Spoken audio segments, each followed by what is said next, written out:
നല്ലൊരു കൈ കൊടുക്കാം പ്ലീസ്. അടുത്തതായി ബിസിനസ് ഇൻസൈറ്റ് സംഘടിപ്പിക്കുന്ന ബിസിനസ് സ്റ്റോറി സമ്മിറ്റിൽ പേഴ്സണൽ ബ്രാൻഡിംഗ് വർക്ക്ഷോപ്പ് ആണ്. സെക്ഷൻ നയിക്കുന്നതിനായി പ്രശസ്ത ഡ്രീംപ്രനർ മെന്ററും ബ്യൂവിങ്സ് അക്കാദമി മാനേജിംഗ് ഡയറക്ടറുമായ ശ്രീ സോണി മണ്ഡലത്തിനെ ഹൃദയപൂർവ്വം സ്വാഗതം ചെയ്യുന്നു. Welcome sir.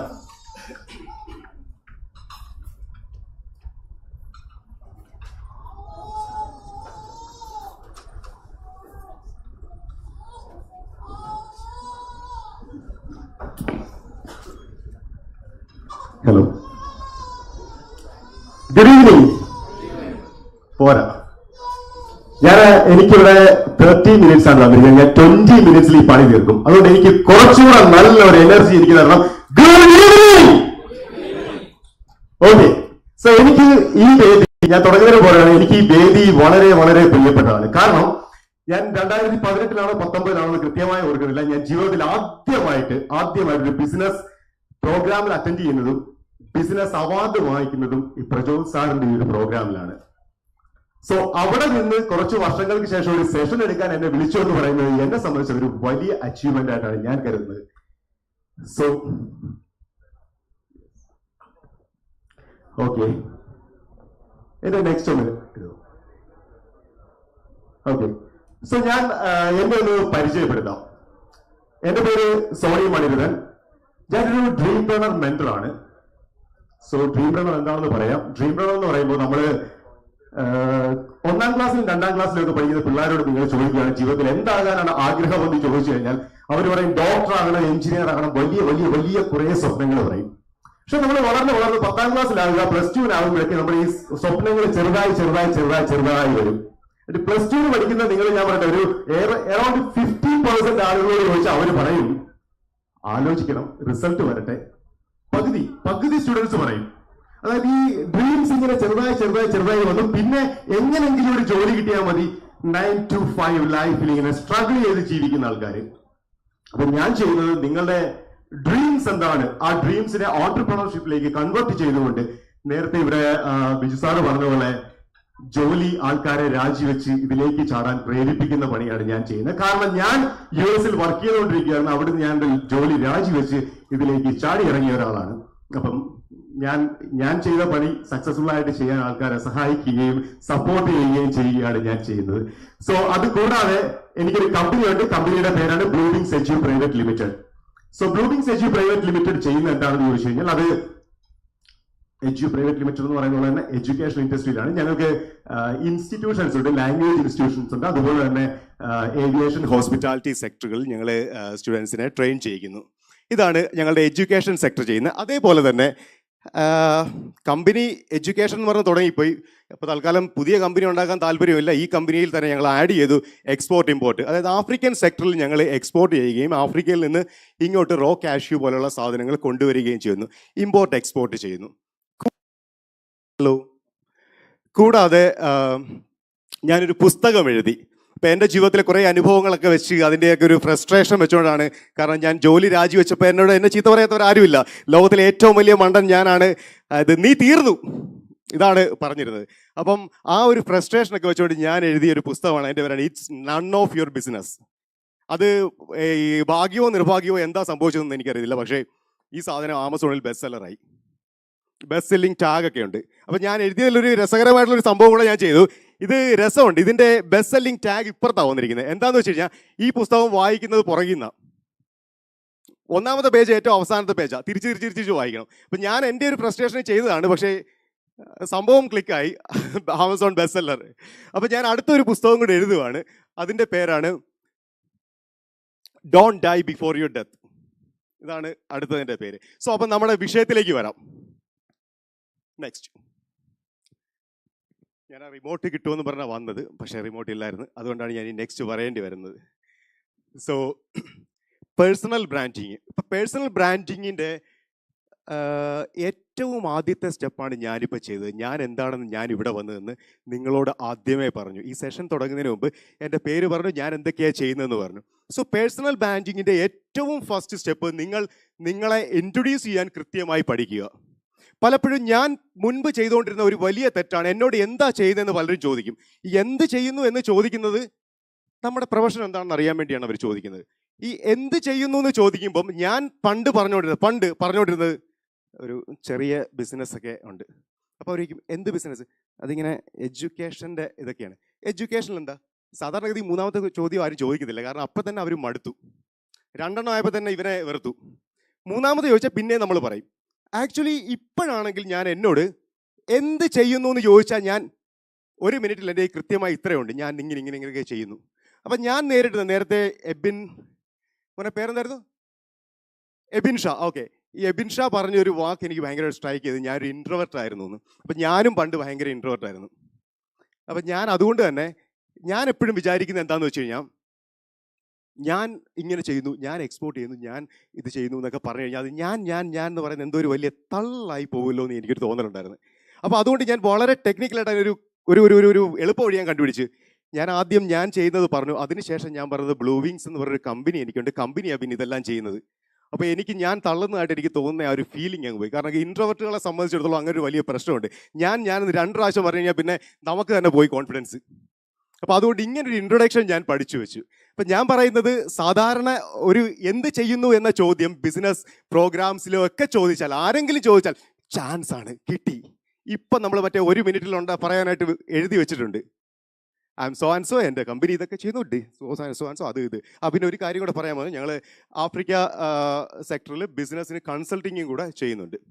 അതൊരു പാഷൻ്റെ പുറത്ത് ചെയ്യുകയാണ്. ഇതൊരു ബിസിനസ് എന്നതിനപ്പുറത്ത് ഞാൻ എൻ്റെ പാഷൻ്റെ പുറത്ത് ഞാൻ ചെയ്യുന്ന ഒരു കാര്യമാണത്. സോ പേഴ്സണൽ ബ്രാൻഡിങ് എന്ന് പറയുമ്പോൾ ഇതൊരു സ്റ്റോറി സബ്മിറ്റ് ആണ്. അതുകൊണ്ട് തന്നെ ഞാൻ പേഴ്സണൽ ബ്രാൻഡിങ് ഒരു ചെറിയ സ്റ്റോറി ആയിട്ട് തന്നെ ഞാൻ പറയാം. എന്താണ് personal brand and branding? So എൻ്റെ അഭിപ്രായത്തിൽ നമ്മുടെ പേര് കേൾക്കുമ്പം ഒരാൾക്ക് എന്താണോ തോന്നുന്നത് അതാണ് നമ്മുടെ ബ്രാൻഡ്. ഇപ്പം എൻ്റെ പേര് കേൾക്കുമ്പോൾ കടം വാങ്ങിച്ചാൽ തിരിച്ചു കൊടുക്കാത്തവനാണെന്ന് പറഞ്ഞാൽ അതാണ് എൻ്റെ ബ്രാൻഡ്, അയാൾക്കതാണ്. അപ്പം ഞാൻ മാർക്ക് സൂക്കർബർഗ് എന്ന് പറഞ്ഞാൽ നിങ്ങൾക്ക് എന്ത് തോന്നും? ഫേസ്ബുക്ക് എന്ന് തോന്നും. അതേപോലെ തന്നെ ഇലോൺ മസ്ക് എന്ന് പറഞ്ഞു കഴിഞ്ഞാൽ നമുക്ക് തോന്നുന്നത് ടെസ്ല അല്ലെങ്കിൽ സ്പേസ് എക്സ് ഇതൊക്കെയാണ് തോന്നുന്നത്. അതേപോലെ തന്നെ ബോബി ചെമ്മണ്ണൂർ എന്ന് പറഞ്ഞാൽ ചെമ്മണ്ണൂർ, അല്ലെങ്കിൽ നാരായണമൂർത്തി എന്ന് പറഞ്ഞാൽ ഇൻഫോസിസ്. സോ അതുപോലെ തന്നെ നമ്മളൊന്ന് ആലോചിച്ച് നോക്കണം, നമ്മുടെ പേര് പറയുമ്പോൾ മറ്റുള്ളവർക്ക് എന്താണ് തോന്നുന്നത്? ഫസ്റ്റ് തോന്നേണ്ടത് നമ്മുടെ ബ്രാൻഡിനെ കുറിച്ചായിരിക്കണം, അല്ലെങ്കിൽ നമ്മൾ ചെയ്യുന്ന ബിസിനസ്സിനെ കുറിച്ചായിരിക്കണം. അങ്ങനെ തോന്നിപ്പിക്കുന്നത് എന്താണോ അതാണ് ബ്രാൻഡിങ്. അവർക്ക് ഇഷ്ടമുള്ള രീതിയിൽ അവർ കുറേ സംഭവങ്ങൾ നമ്മളെക്കുറിച്ചൊക്കെ കരുതി വെച്ചിട്ടുണ്ട്, പക്ഷേ നമുക്ക് ഇഷ്ടമുള്ള രീതിയിൽ അവരെ കൊണ്ട് നമ്മൾ പറയിപ്പിക്കണം. That's called branding. സോ അതുകൊണ്ട് തന്നെയാണ് ഞാൻ ആദ്യം ഇവിടെ വന്ന് കയറിയപ്പോൾ പറഞ്ഞത്, ഐ എം സോണി മണിരഥൻ, ഞാനൊരു ഡ്രീം റണ്ണർ മെൻറ്ററാണ്. So what is dream runner? So at least കുറച്ചു പേരെങ്കിലും ഈ പ്രോഗ്രാം കഴിഞ്ഞ് എവിടെയെങ്കിലും വെച്ച് ഈ സോണി മണിരഥൻ ആരാണെന്ന് ചോദിച്ചാൽ ഡ്രീം റണ്ണർ അങ്ങനെ എന്തൊക്കെ സാധനമാണെന്ന് പറയുന്നത് കേട്ട് അവിടെ ഒരു പ്രോഗ്രാമിൽ വന്നിട്ടുണ്ട്. അറ്റ്ലീസ്റ്റ് അത്രയെങ്കിലും പറയില്ലേ? സോ ഇത്രേ ഞാൻ ചെയ്തുള്ളൂ. ഞാൻ ആദ്യത്തെ കുറച്ച് സെക്കൻഡിൽ എൻ്റെ ബ്രാൻഡിങ് ഞാൻ ചെയ്യാൻ ശ്രമിക്കുമായിരുന്നു. നിങ്ങളെ കൊണ്ട് ഞാൻ എന്താണെന്ന് പറയിപ്പിക്കാൻ ശ്രമിക്കുകയായിരുന്നു. So why should you okay so ഞാൻ ഈ ബ്രാൻഡിങ്ങിൻ്റെ ഇമ്പോർട്ടൻസ് ഞാനൊരു ചെറിയ സ്റ്റോറിയിൽ പറയാം. എൻ്റെ ഒരു അനുഭവത്തിൽ നിന്നാണ് പറയുന്നത്. അതായത് ഞാൻ കൊറോണ വന്നപ്പോൾ ഇവിടെ ഒരുപാട് പേര് അനുഭവങ്ങൾ പറയുന്നത് കേട്ടോ. അപ്പോൾ ഈ കൊറോണ സമയം പ്രത്യേകിച്ച് എഡ്യൂക്കേഷണൽ ബിസിനസ്സിൽ നിന്നവർക്കൊക്കെ വലിയ ബുദ്ധിമുട്ടുള്ളൊരു കാലമായിരുന്നു. അപ്പം ഞാൻ ആദ്യത്തെ കൊറോണ വേവ്സ് ഞങ്ങളൊക്കെ ഭയങ്കരമായിട്ട് അടിച്ചു പൊളിച്ച് ഇഷ്ടംപോലെ അവധിയൊക്കെ കിട്ടി സ്വസ്ഥമായിട്ടിരുന്നത്. പക്ഷേ കേരളത്തിനെ സംബന്ധിച്ചിടത്തോളം രണ്ടാമതൊരു വേവ്സും കൂടെ വന്ന് മൊത്തത്തിൽ നമ്മുടെ കയ്യിൽ നിന്ന് ഇനി എന്ത് ചെയ്യുമെന്നുള്ളൊരു ആകപ്പാടൊരു ടെൻഷനൊക്കെ വന്ന്. അപ്പോൾ ആ സമയത്ത് ഞാൻ വെറുതെ ഇരുന്നില്ല. ഞാനപ്പോൾ എനിക്ക് അന്ന് വരെയുള്ള വലിയൊരു ആഗ്രഹമായിരുന്നു ഈ ആഫ്രിക്ക സെക്ടറിലേക്ക് എന്തെങ്കിലുമൊക്കെ ചെയ്യാൻ പോകണമെന്ന് പറയും. അപ്പോൾ ഞാൻ ഈ കൊറോണയുടെ രണ്ടാമത്തെ വേവ്സിൽ മറ്റേ PPE കിറ്റൊക്കെ ഇട്ട് എയർ ഇന്ത്യ ഫ്ലൈറ്റൊക്കെ കയറി ഞാൻ സെനഗലിൽ പോയി. അവിടെ ഒരു കമ്പനി രജിസ്റ്റർ ചെയ്യുക എന്നൊക്കെയുള്ള ഒരു ഉദ്ദേശത്തിലാണ്. പോലെ എൻ്റെ കൂടെ അവിടുത്തെ ഒരു കൺസൾട്ടൻറ്റും ഉണ്ട്, ഒരു ഇൻ്റർനാഷണൽ കൺസൾട്ടൻ്റ്, ഒരു വലിയൊരു ആളാണ്. അപ്പോൾ അയാളെ കൊണ്ട് സെനഗലിൽ പോയി അവിടുത്തെ കാര്യങ്ങളൊക്കെ ഏകദേശം ഓക്കെ. അതിനുശേഷം ഞങ്ങൾക്ക് കുറച്ച് ദിവസം കൊണ്ട് തിരിച്ചു വരാൻ. അപ്പോൾ ഞാൻ പറഞ്ഞു നമുക്ക് ഗാംബിയ എന്ന് പറഞ്ഞാൽ അതിൻ്റെ തൊട്ടടുത്തൊരു രാജ്യമുണ്ട്, ചെറിയ രാജ്യമാണ്, ഗാംബിയയിലേക്ക് പോകാമെന്ന് പറഞ്ഞു. ഗാംബിയയിൽ പോയി ബൈ റോഡ് ഞങ്ങൾ ഗാംബിയയിൽ ചെന്നു. ഗാംബിയയിൽ ഒരു വലിയ ബിസിനസ്സുകാരനെ കണ്ടു. ആ ബിസിനസ്സുകാരനോട് ഞങ്ങൾ ഈ കണ്ടെയ്നർ ഇമ്പോർട്ട് എക്സ്പോർട്ടിൻ്റെ കാര്യങ്ങളൊക്കെ സംസാരിച്ചു. അയാൾ ഞങ്ങൾക്ക് ചായ കൊണ്ട് തന്നു, വെള്ളം കൊണ്ട് തന്നു, കാര്യങ്ങളൊക്കെ പറഞ്ഞു, ഭയങ്കര സ്വീറ്റ്സ് ഒക്കെ തന്നു. പക്ഷേ 1.5 മണിക്കൂറായിട്ട് സംസാരിച്ചിട്ട് അയാൾക്ക് ഞങ്ങളെ വിശ്വാസമില്ല. അപ്പം നമ്മൾ ഇവിടെ നിന്ന് പറയും ഞങ്ങൾക്ക് ആഫ്രിക്കക്കാരെ വിശ്വാസമില്ലെന്ന് പറയും, അവർക്ക് ഇന്ത്യക്കാരെയും വിശ്വാസമില്ല. എന്നെ 5-6 പേപ്പർ എടുത്ത് കാണിച്ച് ഇന്ത്യക്കാർ പറ്റിച്ചോണ്ട് പോയ ഡോളറിൻ്റെ കണക്കൊക്കെ കാണിച്ച്. അപ്പം ഇതെങ്ങും എത്തുന്നില്ല. എനിക്ക് മനസ്സിലായി ഇത് സ്നേഹമായിട്ട് ഇയാൾ ഞങ്ങൾ പറഞ്ഞു വിടുമെന്ന് മനസ്സിലായി. ഞങ്ങൾ എഴുന്നേറ്റ് പോകാത്തതുകൊണ്ട് മാത്രമാണ് ഈ 1.5 മണിക്കൂറായിട്ട് അവിടെ ഇരിക്കുന്നത്. അപ്പോൾ കുറച്ചായപ്പോൾ എൻ്റെ കൺസൾട്ടൻറ്റ് പറഞ്ഞു, സാർ എൻ്റെ പേരൊന്ന് ഗൂഗിളിൽ സെർച്ച് ചെയ്യും. അയാളുടെ പേര് എൻ്റെ അല്ല, അയാളുടെ പേര് സെർച്ച് ചെയ്യാൻ പറഞ്ഞു. ഓക്കെ, അവർ 2-3 പേരുണ്ട്. ഉടനെ സെർച്ച് ചെയ്തു കഴിഞ്ഞ് കുറച്ച് കഴിഞ്ഞ് ഇങ്ങനെ ഇയാളുടെ മുഖത്ത് നോക്കി, എന്നെയും നോക്കി, പിന്നെയും വീണ്ടും എന്തൊക്കെയോ സ്ക്രോൾ ചെയ്യുന്നു, എന്തൊക്കെയോ ചെയ്യുന്നു. കുറച്ച് ഓക്കെ. അതിനുശേഷം അയാൾ അതുവരെ സംസാരിച്ച ആളല്ല പിന്നെ ഞങ്ങളോട് സംസാരിക്കുന്നത്. അതായത് 1.5 മണിക്കൂർ കൊണ്ട് ഒരു ഡീലിൽ എങ്ങും എത്താതെ ഞങ്ങൾ ഞാൻ ആലപ്പുഴക്കാരനാണ്, കുട്ടനാട്ടിൽ പറയും വഞ്ചി കെട്ടിയിട്ടിട്ട് തുഴയാന്ന് പറയും. ഇപ്പം കെട്ടിയിട്ടുണ്ട് തുഴയുന്നുണ്ട്, എല്ലാം ഓക്കെയാ, പക്ഷേ സംഗതി ഡീലാകുന്നില്ല. പക്ഷേ ഈ ഒരു ഗൂഗിളിൽ ഈ ഒരു സെർച്ച് കഴിഞ്ഞ ഉടനെ തന്നെ 20 മിനിറ്റിൽ കാര്യങ്ങൾ ഡീലായി. മാത്രമല്ല, ഇയാൾ ഞങ്ങളെ താഴെ കാറിൽ കൊണ്ടുവന്ന് യാത്ര അയച്ചു, കാര്യങ്ങളെല്ലാം ഓക്കെ, എവ്രിതിങ് ഫൈൻ. സോ ആ നിമിഷം ഞാൻ മനസ്സിലാക്കി, ഇതൊരു 3.5 വർഷം മുമ്പ് നടക്കുന്ന സംഭവം. ആ നിമിഷം ഞാൻ മനസ്സിലാക്കി ഗൂഗിള് പറയണം ഞാൻ ആരാണെന്ന്. കാരണം എനിക്ക് ലോകത്ത് വേറൊരു സ്ഥലത്ത് ചെന്നിട്ട് എൻ്റെ അച്ഛനോട് ചോദിച്ചു നോക്കൂ, ഞാൻ വളരെ മാന്യനാണ്, എൻ്റെ അപ്പുറത്തെ വീട്ടിലെ ചേച്ചിയോടൊന്ന് ചോദിച്ചു നോക്കൂ, ഞാൻ വളരെ ഡീസൻ്റ് ആണ്, അല്ലെങ്കിൽ കൂട്ടുകാരോട് ഇതൊന്നും എനിക്ക് പറയാൻ പറ്റത്തില്ല. ഗൂഗിള് പറയണം, അല്ലെങ്കിൽ സോഷ്യൽ മീഡിയ പറയണം. ഞാൻ ഈ കൺസൾട്ടൻറ്റിനെ കുറിച്ച് പിന്നെയും കുറേ കൂടെ സെർച്ച് ചെയ്ത്, എനിക്ക് അതുവരെ കൺസൾട്ടൻ്റ് എന്നുള്ള ഇതേ ഉള്ളൂ. ഇപ്പം ഇയാൾ പുസ്തകങ്ങൾ എഴുതിയിട്ടുണ്ട്, ഇയാളുടെ ക്ലയൻസിൻ്റെ റിവ്യൂസ്, അത് ഇത് മൊത്തം ഗൂഗിൾ സോഷ്യൽ മീഡിയ എല്ലാം നിറഞ്ഞ് ഇയാൾ നിൽക്കുന്നത്. അപ്പം എനിക്ക് മനസ്സിലായി, ഇയാൾ ഈ ഗൂഗിളിലെ ഒരൊറ്റ സെർച്ചിൽ 1.5 മണിക്കൂറായിട്ട് കെട്ടഴിയാത്ത വള്ളം വളരെ സിമ്പിളായിട്ട് കെട്ടഴിച്ച് വിട്ടെങ്കിൽ there is something. So personal branding അവിടെ വലിയ ഇമ്പോർട്ടൻസ് ഉണ്ടാക്കും എന്നെനിക്ക് മനസ്സിലായി.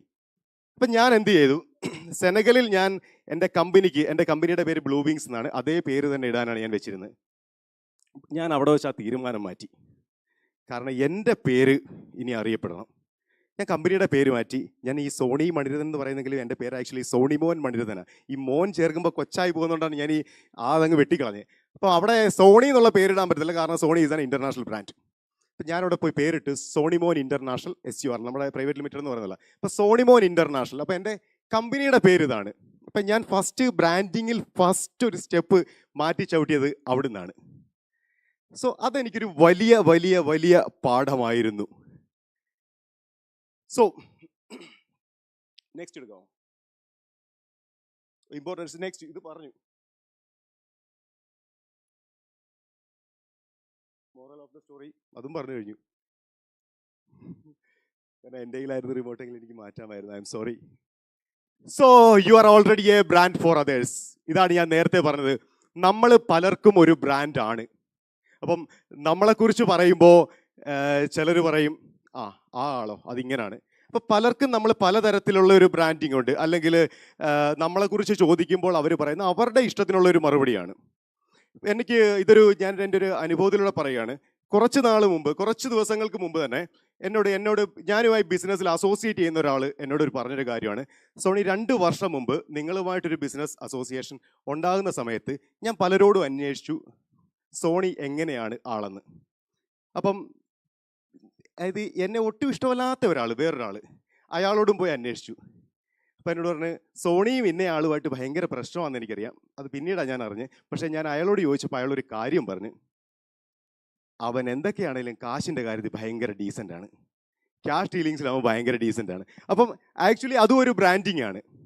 അപ്പോൾ പലതരത്തിൽ മറ്റു ആൾക്കാർ നമ്മളെക്കുറിച്ച് പറയുന്നതല്ല നമുക്ക് വേണ്ടത്. നമ്മളെക്കുറിച്ച് ആളുകൾ എന്ത് പറയണമെന്ന് നമുക്കൊരു വിഷൻ ഉണ്ടാകണം, നമുക്കതിനൊരു കൃത്യമായ ഒരു കീവേഡ് ഉണ്ടാകണം, അത് ചേർത്ത ആൾക്കാരെ കൊണ്ട് നമ്മൾ പറയിപ്പിക്കണം. കാരണം ഞാൻ മനസ്സിലാക്കുന്നത് ഷാരൂഖ് ഖാനെ കിങ് ഖാൻ എന്ന് വിളിപ്പിച്ചത് ഷാരൂഖ് ഖാനാണ്, അല്ലാതെ ജനങ്ങൾക്ക് തോന്നിയിട്ട് വിളിച്ചതല്ല, അവരുടെ PR ഏജൻസി വിളിച്ചതാണ്. ഇവിടുത്തെ പലരുടെയും ഞാനത് പറയുന്നില്ല, ഇനി ഫാൻ ഫൈറ്റ് ഒക്കെ ഉണ്ടാകും, അവരുടെയൊക്കെ പേരിൻ്റെ കൂടെ ഇതൊക്കെ ചേർത്ത് വിളിപ്പിച്ചത് അവരുടെ PR ഏജൻസി തന്നെയാണ്. ജനപ്രിയരെന്നോ അല്ലെന്നോ ഒക്കെ വിളിപ്പിച്ചത് അവർ തന്നെയാണ്. അപ്പം നമ്മുടെ പേരിൻ്റെ കൂടെ ഒരു ടാഗ് ലൈൻ ഉണ്ടാകേണ്ടത് നമ്മുടെ ആവശ്യമാണ്, അത് നമ്മൾ പറഞ്ഞ് വിളിപ്പിക്കേണ്ടതാണ്. Next, brand you not what you do. അതായത് നമ്മളെല്ലാവരും ബിസിനസ് തുടങ്ങുമ്പോൾ നമ്മുടെ ബ്രാൻഡിനെ ഭയങ്കരമായിട്ട് നമ്മളങ്ങ് ബ്രാൻഡ് ചെയ്യും, കമ്പനിയെ ബ്രാൻഡ് ചെയ്യും. ഞാനായിരുന്നെങ്കിൽ ബ്ലൂ വിങ്സ് ഇപ്പോഴും ഉണ്ട്, അവിടെ 1 2 3 കിടപ്പുണ്ട്. അപ്പോൾ ഈ ബ്ലൂ വിങ്സ് എന്ന് പറഞ്ഞാൽ ഞാൻ എവിടെ പോയാലും എന്ത് ഇതിനാണെങ്കിലും ബ്ലൂ വിങ്സ് എന്ന് പറയണം, എൻ്റെ പേര് പറയണ്ട. സ്വാഭാവികമായിട്ടും ഞാനൊരു ഇൻട്രോവേർട്ട് ആയിരുന്നു. ഇത്രയും നേരം ഇവിടെ ഒന്ന് സംസാരിക്കുന്നവൻ എങ്ങനെ ഇൻട്രോവേർട്ട് ആകുന്നതെന്ന് ചോദിക്കും. അപ്പോൾ ഇൻട്രോവേർട്ട് ആയിരുന്നതുകൊണ്ട് ഞാനിപ്പോഴും പറയും കമ്പനിയുടെ പേര് പറഞ്ഞാൽ മതി, എൻ്റെ പേരൊന്നും അവിടെ പറയണ്ട, ഞാൻ പയ്യെ പോയി എന്താണെന്ന് വെച്ചാൽ വല്ല അവാർഡും ഉണ്ടെങ്കിൽ വാങ്ങിച്ചുകൊണ്ട് പോരാന്ന് പറയും. സോ ഇതിലെ പേഴ്സണൽ ബ്രാൻഡിങ്ങിൻ്റെ ഇമ്പോർട്ടൻസ് എവിടെ വരുന്നതെന്ന് ചോദിച്ചു കഴിഞ്ഞാൽ, ഇപ്പം ഞാനൊരു ബ്രാൻഡായിട്ട് നിൽക്കുകയാണെങ്കിൽ, അതായത് എൻ്റെ കസ്റ്റമേഴ്സിനും ഞാനുമായി ബന്ധപ്പെട്ട ബിസിനസ്സുമായി ബന്ധപ്പെട്ടവർക്ക് ഞാനൊരു ബ്രാൻഡായിട്ട് നിൽക്കുകയാണെങ്കിൽ, നാളെ ഞാൻ മറ്റൊരു ബ്രാൻഡ് കൊണ്ടുവന്നാലും മറ്റൊരു ഇതുമായിട്ട് ബന്ധമില്ലാത്ത ഒരു സെക്ടറിലേക്ക് ഞാൻ ബിസിനസ് കൊണ്ടുപോയാലും എൻ്റെ ബ്രാൻഡ്, ഞാനെന്ന പേഴ്സണൽ ബ്രാൻഡിൻ്റെ ഇതിൽ എനിക്ക് ഒരു ഇനീഷ്യൽ ബിസിനസ് കിട്ടും, ഇനീഷ്യൽ ട്രസ്റ്റ് കിട്ടും. ഇപ്പം ബ്ലൂ വിങ്സ് എന്ന് പറയുന്ന കൊടുത്ത് ഞാൻ നാളെ വേറെ വൈറ്റ് വിങ്സ് എന്ന് പറഞ്ഞൊരു സാധനം കൊണ്ടുവരുമെന്ന് വെക്കുക, ഞാൻ ആദ്യം തൊട്ട് ബ്രാൻഡ് ചെയ്ത് കൊണ്ടുവരണം. പക്ഷേ ഞാനൊരു ബ്രാൻഡ് ആണെങ്കിൽ എനിക്കൊരു ഇനീഷ്യൽ പുള്ളിങ് കിട്ടും. നമ്മൾ വളരെ സിമ്പിളായിട്ടൊന്ന് ആലോചിച്ച് നോക്കിയേ, ബോബി ചെമ്മണ്ണൂർ എന്ന് പറയുമ്പോൾ നമ്മുടെ മനസ്സിൽ വരുന്ന സ്വർണ്ണക്കടയാണ്. ഓക്സിജൻ റിസോർട്ട്സ് ഉണ്ട്. ഞങ്ങളുടെ ഇവിടെയൊക്കെയുള്ള ഓക്സിജൻ റിസോർട്ടിന് ആൾക്കാർ പറയുന്നത് ബോബി ചെമ്മണ്ണൂരിൻ്റെ ഹോട്ടൽ എന്നാണ് പറയുന്നത്. ഓക്സിജൻ ഒന്നും പറയാറില്ല. ബോച്ചെ ടീ വന്നു, പല സാധനങ്ങൾ. ഇപ്പം എന്നോട് ഒരാൾ ചോദിച്ചു ബോച്ചയുടെ ഇത് ശരിയായ ഒരു ബ്രാൻഡിങ് ആണോ എന്ന് ചോദിച്ചു. ഞാൻ പറഞ്ഞത് ശരിയോ തെറ്റോ, പക്ഷേ ഹീസ് എ ബ്രാൻഡ്. അയാൾ അടുത്ത സാധനമായിട്ട് വന്നു കഴിഞ്ഞാൽ നമ്മൾ ബോച്ചയുടെ ഇതെന്ന് പറഞ്ഞാൽ അതിന് ഓട്ടോമാറ്റിക്കലി അതിനൊരു പുള്ളിങ് കിട്ടുന്നുണ്ട്.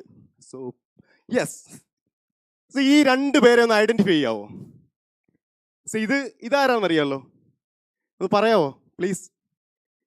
ബോച്ചെ, മറ്റേ ആളിനെ അറിയാവോ? അറിയോ? ആർക്കെങ്കിലും അറിയാവുന്ന ആരെങ്കിലും ഒന്ന് കൈ വെക്കുവോ?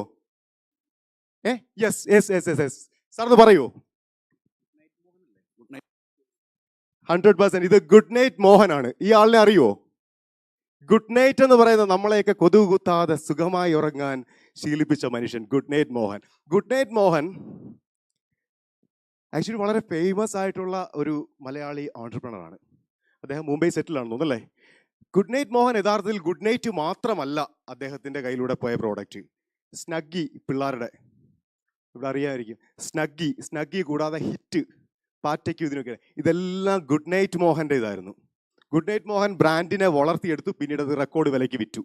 ഇതാണ് ചെയ്തുകൊണ്ടിരുന്നത്. പക്ഷേ ഇവിടുത്തെ പ്രശ്നം എന്താണെന്ന് വെച്ച് കഴിഞ്ഞാൽ, നമുക്ക് ബോച്ചയെ അറിയാം, ഗുഡ് നൈറ്റ് മോഹനെ തിരിച്ചറിയുന്നില്ല. ഗുഡ് നൈറ്റ് മോഹൻ ആക്ച്വലി ഒരു വലിയൊരു സംഭവം തന്നെയാണ്, പക്ഷേ പേഴ്സണൽ ബ്രാൻഡിങ്ങിൽ പുറയിൽ പോയ ഒരു വ്യക്തിയാണ്. ശരിയല്ലേ? അമ്മ റൈറ്റ്? ബോറടിക്കുന്നുണ്ടെങ്കിൽ പറഞ്ഞാൽ ഞാൻ പെട്ടെന്ന് നിർത്തിയിട്ട് ഇറങ്ങി പോകണം, 5 മിനിറ്റ് കൂടെ ഉള്ളു. So next please. Why people use celebrities for branding? നമ്മൾ എന്തിനാണ് സെലിബ്രിറ്റീസിനെ പരസ്യത്തിന് ഉപയോഗിക്കുന്നത്? Because they are brand. അവർ വന്നിട്ട് പറയും ഞാൻ ഉപയോഗിക്കുന്ന ഷാമ്പു ഇതാണ്, ഞാൻ ഉപയോഗിക്കുന്ന സോപ്പ് ഇതാണ്, ഇത് നല്ലതാണ്, അത് നല്ലതാണെന്ന് പറയുമ്പോൾ ആൾക്കാർക്കൊരു ഇനീഷ്യൽ ഒരു വിശ്വാസം ഉണ്ടാകുന്നു. അല്ലെങ്കിൽ ഇതൊരു ഫേമസ് ബ്രാൻഡ് ആണെന്ന് തോന്നുന്നു, ദേ ആർ സംതിങ് എന്ന് തോന്നുന്നു. അതുകൊണ്ടാണ് നമ്മൾ സെലിബ്രിറ്റീസിനെ യൂസ് ചെയ്യുന്നത്. പക്ഷേ എൻ്റെ അഭിപ്രായത്തിൽ സെലിബ്രിറ്റീസിനെ യൂസ് ചെയ്യരുത്. നമ്മുടെ പ്രോഡക്റ്റിനെ കുറിച്ച് നമ്മൾ പറയുന്ന ആത്മാർത്ഥത, കാരണം കുറച്ച് മുമ്പ് ഇവിടെ ആരോ പറയുന്നത് കേട്ട്, നമ്മൾ പറയുന്ന ആത്മാർത്ഥത മറ്റാർക്കും ഉണ്ടാകത്തില്ല, ഒരാൾക്കും ഉണ്ടാകത്തില്ല. പിന്നെ ഒരു വാലിഡ് ആയിട്ടുള്ള അല്ലെങ്കിൽ ഒരു വളരെ എന്താ പറയുക, ഒരു പ്രോഡക്റ്റിനെ വളരെ സീരിയസ് ആയിട്ട് കാണുന്ന ഒരാളാണെങ്കിൽ നമുക്ക് നമ്മുടെ ആ ഒരു ആത്മാർത്ഥതയിൽ പറയുന്ന ഒരു കാര്യമുണ്ട്. കാരണം ആ ഇടുക്കിയിൽ നിന്ന് വന്ന ആ ഒരു സഹോദരി ഉണ്ട്, എനിക്ക് അദ്ദേഹത്തിൻ്റെ പേരറിയത്തില്ല, ഹെയർ ഓയിലിൻ്റെ ഇത് ചെയ്യുന്നത്. അപ്പോൾ പുള്ളിക്കാരിയോട് ഇവിടെ ചോദിക്കുന്നതായിട്ട് എന്തുകൊണ്ട് ഞങ്ങളിത് വാങ്ങിക്കണമെന്ന് ചോദിക്കുന്നത്. അപ്പം അദ്ദേഹം പറഞ്ഞ മറുപടി എന്താണെന്ന് വെച്ച് കഴിഞ്ഞാൽ, ഇത് ഞാൻ തന്നെ ഉണ്ടാക്കുന്ന, ഇത് മുടി വളരും, ഇതിന് റിസൾട്ട് ഉണ്ടാകും. ശരിക്കും ആ ഒരു വാക്ക് ഞാൻ അവിടെ നിന്ന് കേട്ട്, അതായത് ഒരു ആത്മാർത്ഥത കലക്കിത്തരുന്ന ഒരു പ്രോഡക്റ്റ്. ഇതിനപ്പുറത്ത് ആ വാക്ക്, അതിന് നിങ്ങൾ ഈ സ്റ്റേജിൽ വന്ന് പ്രസന്റ് ചെയ്യുകയോ ക്യാമറ നോക്കാൻ പേടിയുണ്ടോ, ഇതൊന്നും ഒരു പ്രശ്നമല്ല. പക്ഷേ ആ ആത്മാർത്ഥയുടെ വാക്കിന് കിട്ടുന്ന ഒരു റിസൾട്ട് ഒരു സെലിബ്രിറ്റി വന്നാലും കിട്ടത്തില്ല. ഞാൻ അങ്ങനെയാണ് വിശ്വസിക്കുന്നത്. അങ്ങനെ ഒരാൾ വന്ന് പറയുകയാണെങ്കിൽ ഞാനതൊന്ന് വാങ്ങിച്ച് നോക്കും, അത് പരീക്ഷിച്ച് നോക്കും. സിമ്പിളാണ്. സോ നമ്മളായിരിക്കണം നമ്മുടെ സെലിബ്രിറ്റി. ഈ സെലിബ്രിറ്റിക്ക് കൊടുക്കുന്ന കാശ് മതി നമുക്ക് നമ്മളെ ഓൺലൈൻ മീഡിയകളിലോ ഇൻ്റർനെറ്റിലോ ഒക്കെ നമുക്ക് നമ്മളെ സെലിബ്രിറ്റി ആക്കിയെടുക്കാൻ ഇത് മാത്രം മതി. ഇനി അതല്ല, സെലിബ്രിറ്റീസിനെ യൂസ് ചെയ്യുവാണെങ്കിൽ നമുക്ക് വേണ്ടി യൂസ് ചെയ്യണം. ബോബി ചെമ്മണ്ണൂർ അതിനൊരു വലിയ ഉദാഹരണമാണ്. ബോബി ചെമ്മണ്ണൂർ മറഡോണയെ യൂസ് ചെയ്തു. എന്നിട്ട് എന്താ പറഞ്ഞത്? Bobby and Maradona. ഞാൻ മറഡോണയുടെ പാർട്ട്ണറാണ്. ലോകം മുഴുവൻ ബോബി ചെമ്മണ്ണൂർ അറിയപ്പെടാനും ബ്രാൻഡിങ് ഉണ്ടാക്കാനും ഏറ്റവും എളുപ്പ വഴിയായിരുന്നു ഞാൻ മറഡോണയുടെ പാർട്ട്ണറാണെന്ന് പറയുന്നത്, ബിസിനസ് പാർട്ട്ണറാണെന്ന്, ബോബി ആൻഡ് മറഡോണ. കാരണം ഞാൻ കുറച്ച് നാൾ മുമ്പ് ഒരു വാർത്ത വായിച്ചിരുന്നു. ഈ അർജന്റീനയുടെ സെമി ഫൈനൽ സമയത്ത് കേരളത്തിൽ വെച്ച് മറഡോണയ്ക്കൊപ്പം ഫോട്ടോ എടുത്ത ഒരാൾ ആ ഫോട്ടോ കാണിച്ചുകൊണ്ട് പിന്നെ ഖത്തറിൽ ഇതിൻ്റെ സെമി ഫൈനലിൻ്റെ ടിക്കറ്റ് ഒപ്പിച്ചെടുത്തു.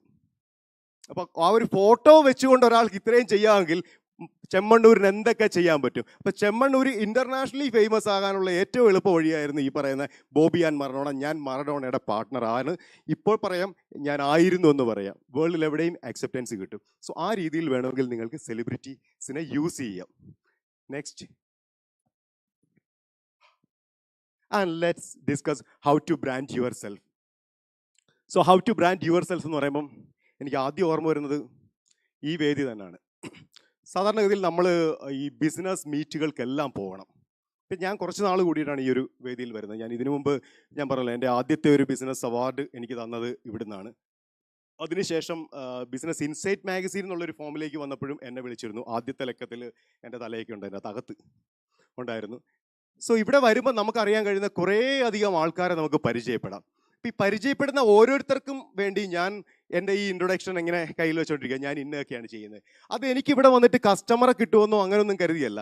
എന്തെങ്കിലുമൊക്കെ തരത്തിലുള്ള ഒരു ബിസിനസ് അസോസിയേഷൻ ഭാവിയിൽ എപ്പോഴെങ്കിലുമൊക്കെ ഉണ്ടായേക്കാം. ഇതൊന്നും ഉണ്ടായില്ലെങ്കിലും കുഴപ്പമില്ല. കാരണം വളരെ പോസിറ്റീവായിട്ട് മുന്നോട്ട് പോകണമെന്ന് ആഗ്രഹിക്കുന്ന കുറേ ആളുകൾക്കിടയിൽ എന്നെ ആരെങ്കിലുമൊക്കെ അറിയും. ഞാൻ പരിചയപ്പെട്ട 10 പേരിൽ 2 പേരെങ്കിലും എന്നെ ഓർത്തിരിക്കും. അത് എന്നെ സംബന്ധിച്ച് വലിയ ബ്രാൻഡിങ് ആണ്. പിന്നെ നിങ്ങൾ നമ്മുടെ ഓരോ അച്ചീവ്മെൻറ്റ്സും ഇപ്പോഴത്തെ കാലത്ത് പോയി ഫ്ലെക്സ് അടിച്ച് വെക്കേണ്ട ആവശ്യമില്ല, അല്ലെങ്കിൽ പത്രത്തിൽ കൊടുക്കേണ്ട ആവശ്യമില്ല, അത്രയൊന്നും ചിലവാക്കേണ്ട ആവശ്യമില്ല. നിങ്ങൾ ഫേസ്ബുക്കിലോ ഇൻസ്റ്റഗ്രാമിലോ ഗൂഗിളിലോ ഒക്കെ നിങ്ങൾക്ക് 500 രൂപ മുതൽ നിങ്ങൾക്ക് നിങ്ങളുടെ ഫോട്ടോ ഇട്ട് ബൂസ്റ്റ് ചെയ്യാം, നാട്ടുകാരെ കാണിക്കാം. ഇത് സിമ്പിളായിട്ട് ചെയ്യാവുന്നേ ഉള്ളൂ. ഞാൻ പലപ്പോഴും പല ബിസിനസ് അവാർഡുകൾ പലരും വാങ്ങിക്കുന്നത് കണ്ടിട്ടുണ്ട്. വാങ്ങിച്ചിട്ട് അത് എന്തിന് കിട്ടി ഏതാണെന്ന് പോലും അറിയാതെ ആ ഫോട്ടോ എടുത്ത് ഫേസ്ബുക്കിൽ ചുമ്മാ തട്ടിയിട്ടേക്കും. അപ്പം ഞാൻ ഇടയ്ക്ക് പ്രജോദ് സാറിനോട് പറഞ്ഞു, സാറേ ഇവരോടൊക്കെ പറഞ്ഞു കൊടുക്കണം, കാരണം പലരും പ്രജോദ് സാറിനെ ടാഗ് ചെയ്യും. അപ്പം ഞാൻ പറഞ്ഞു, ഇതൊന്ന് പറഞ്ഞു കൊടുക്കണം, എന്തിനാ ഇവർക്ക് അവാർഡ് കിട്ടിയെന്നൊക്കെ പറഞ്ഞാൽ ഇവർ ഈ സെക്ടറിലുള്ളതാണെന്നെങ്കിൽ നമുക്ക് മനസ്സിലാവല്ലോ. അല്ലെങ്കിൽ പിന്നെ നമ്മൾ പോയി ഫോട്ടോ ക്ലിക്ക് ചെയ്തിട്ട് ഇങ്ങനെ സൂം ചെയ്ത് നോക്കണം ഇതിൽ എന്തോ എഴുതി വെച്ചിരിക്കുന്നതെന്ന്. അപ്പം ഫസ്റ്റ് ഓഫ് ഓൾ ഞാൻ ആദ്യം പറഞ്ഞ കഥയിൽ തന്നെ ഞാൻ നിൽക്കുകയാണ്. നമ്മൾ ഗൂഗിൾ പറയണം ഞാൻ എന്താണെന്നുള്ളത്. ആ പറയുന്ന രീതിയിൽ SEO ചെയ്യുകയോ അല്ലെങ്കിൽ അതിനുള്ള കണ്ടൻസ് ഇട്ട് കൊടുക്കുകയോ വാട്ട് എവർ ഇത് ചെയ്യണം. കാരണം ഫേസ്ബുക്ക് അഡ്വർടൈസിങ് ചെയ്യാനും ഗൂഗിൾ ആഡ്സ് ഇടാനും നിങ്ങൾക്ക് ഒരു ഡിജിറ്റൽ മാർക്കറ്റിങ്ങിൻ്റെ ആവശ്യമൊന്നുമില്ല. അതിനുള്ള ബഡ്ജറ്റ് നിങ്ങൾക്ക് ഇല്ലെങ്കിലും കുഴപ്പമില്ല, യൂട്യൂബിൽ നോക്കി നിങ്ങൾക്ക് പഠിക്കാവുന്നേ ഉള്ളൂ. ഇനി കുറച്ചുകൂടെ ഒരു നെക്സ്റ്റ് ലെവലിലേക്ക് പോകണമെന്നുണ്ടെങ്കിൽ നിങ്ങൾക്ക് ഡിജിറ്റൽ മാർക്കറ്റേഴ്സിനെ യൂസ് ചെയ്യാം. പക്ഷേ ഡിജിറ്റൽ മാർക്കറ്റേഴ്സിനോട് കൃത്യമായി പറഞ്ഞു കൊടുക്കണം എന്താണ് നമ്മൾ ചെയ്യേണ്ടതെന്നുള്ളത്. അതേപോലെ തന്നെ അച്ചീവ്മെൻറ്റ്സ്, ഇപ്പം ഈ ഒരു അച്ചീവ്മെൻറ്റ്സ് നമ്മൾ വാങ്ങിക്കണം. ഇപ്പം എനിക്ക് തോന്നുന്നു ഇവിടെ